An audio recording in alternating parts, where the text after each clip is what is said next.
თუ მწვავიანთებისას კორტისოლი აკრობს ამ მწვავიანთებას, დიდხანს თუ გაგრძელდა ანთება, კორტისოლი პირიქით ხელს უწყობს ანთების T რეაქციების გამწვავებას და გართულებასაც კი. ამით განსხვავდება ანთება მწვავე, ახალი, ანთება ქრონიკულისაგან. ანუ თითქოს ერთ-ერთი პროცესია შედეგზე, მაგრამ აბსოლუტურად სხვადასხვა სურათს და აბსოლუტურად სხვადასხვა დიდ შედეგს იძლევა. მწვავიანთება ეხმარება ორგანიზმს გადარჩეს იმ წუთში, რომ რაღაცნაირად არ მოხდეს დიდი დაზიანება. აი, რაც შეეხება ქრონიკულ ანთებას, ეს არის მიუღებელი და ყველაზე ცუდი რამ, რაც შეიძლება ორგანიზმს დაემართოს, ანუ არც კვდება ორგანიზმი, არც ჯამთელდება და ესე ტანჯვით ხდება სიცოცხლის ცხოვრების გაგრძელება.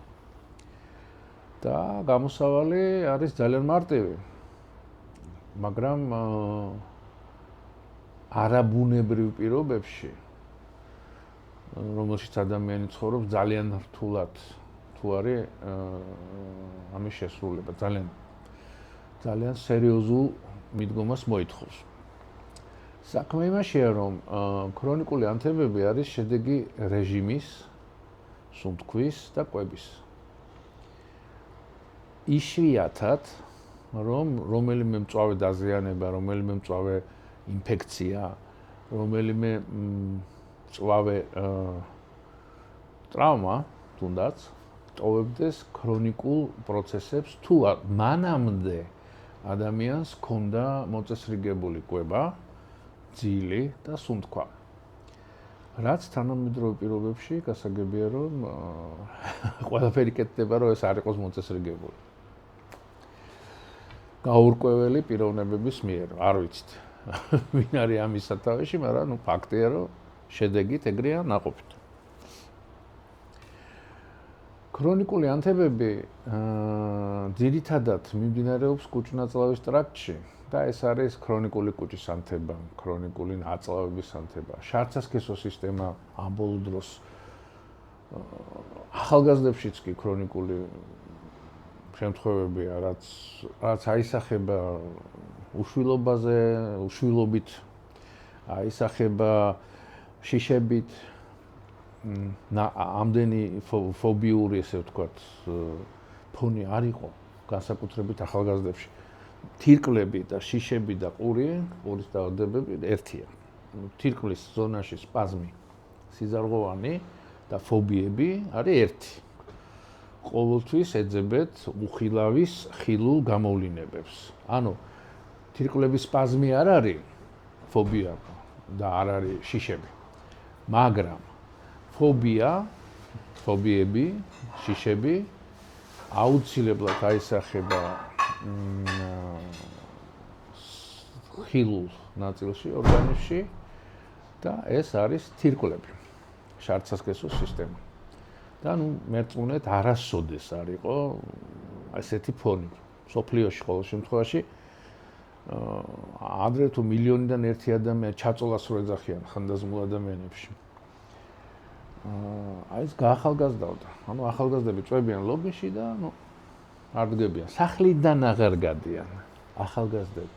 რაც ძალიან საინტერესოა მეცნიერულად რატო ხდება, მაგრამ ძალიან ტრაგიკულია პიროვნულადაც და ოჯახებისთვისაც.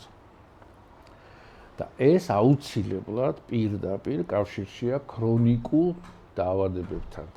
და კიდევ ერთხელ გამიმეორებ, პირველი დარტყმასირებს კუჭ-ნაწლავი და პირველი სადაც უნდა ვეძებოთ საფუძველი ამ ქრონიკული ანთებების არის კუჭ-ნაწლავის ტრაქტი. კვება, ძილი და სუნთქვა. აი ეს არის დარღვეული. და თუ არ აღდგა სამივე, სუნთქვა ყველაზე რთული მოსაწესრიგებელია, ვინ იცის სუნთქვა, ხო, დღეს. ძილი ხო ყოველი მესამე ადამიანი ქრონიკული დაღლილობით დადის და ეს ძილის დარღვევის პრობლემაა, რომელიც აუცილებლად გვიძლზეც აისახება. ანუ იქ უნდა ვეძებოთ ხვითლში პრობლემა, კაპილარებში უნდა ვეძებოთ პრობლემა ქრონიკული დაღლილობის და ძილის დარღვევების, ასევე. და ანუ აი ყველაზე ისეთი ხილული და იოლად მოსაწესრიგებელი არის მაინც კვება, მაგრამ ყველაზე იოლად და ყველაზე ჯიუტად ვარღვევთ ამას, იმიტომ რომ ნუ აი მაღაზიაში რო შეხვალ, ვერაფერს ვერ იყიდი. რო შეჭამა, ხო? ამიტომაც რაღაცნაირად უნდა პირველი ხელისუფლებას, მთავრობას მოვითხოვოთ, რომ მოწესრიგდეს კვების უსაფრთხოება და რომ არ იქნას გაყიდული, არ იყოს გაყიდვაში არაფერი, რაც შეიცავს შხამ პროდუქტებს, ხო? ეს პირველი. მეორე, უკვე ინდივიდუალურ დონეზე უნდა დავადგინოთ სწორი კვებიდან, რომელიც, საყოველთაოა. და პრაქტიკულად არაფერი არ უნდა ავნოს ადამიანს, მაგრამ ინდივიდუალური მაინც არის რაღაცეები და იმ სწორ კვებაშიც უნდა დავადგინოთ იქედან რა უნდა ამოვიღოთ ინდივიდუალურად. შეიძლება ვთქვათ 20 წლის ასაკში არ გუნებდეს რაღაცა, მაგალითად აი ხილი, ხო? 1 კილოგრამი ვაშლი ჩვეულებრივად, მაგრამ 40 რო გადაცდება ადამიანი. შეიძლება ერთმა ვაშლმაც აწყინოს, ხო?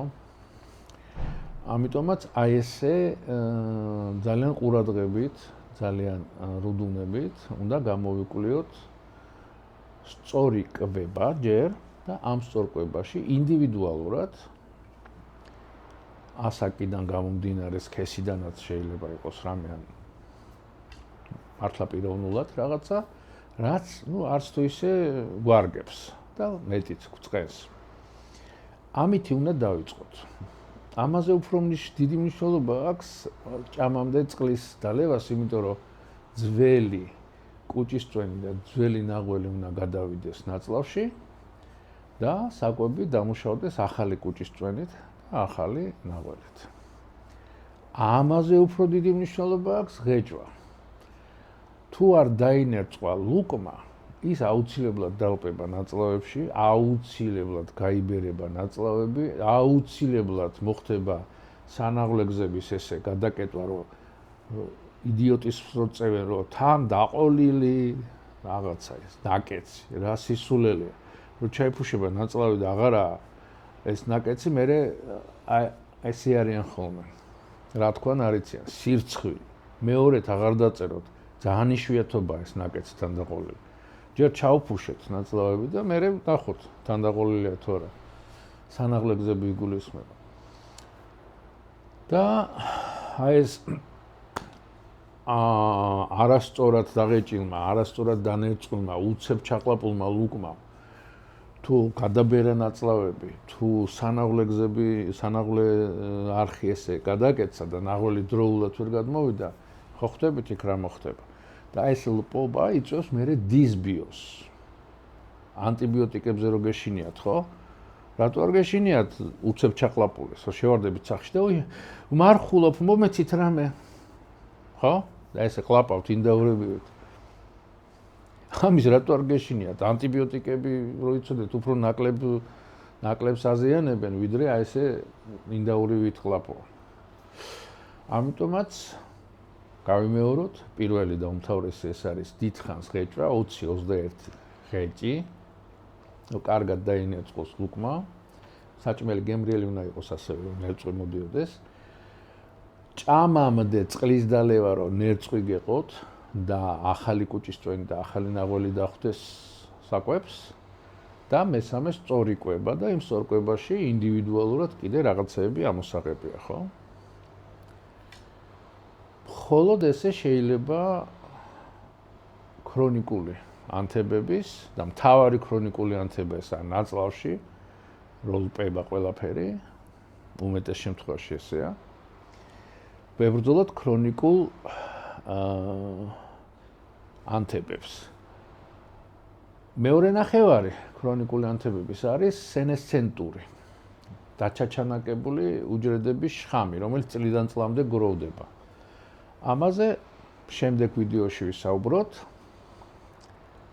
დაბერებაზე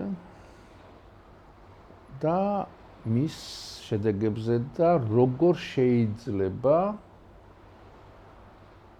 მისი შენელება არსებული დღეს მეთოდებით. ეს თავი მეთოდი ძილია. და ძილზე შემდეგ ვიდეოზე ვისაუბრებთ ვიდეოში. იყავით ჯანმრთელნი.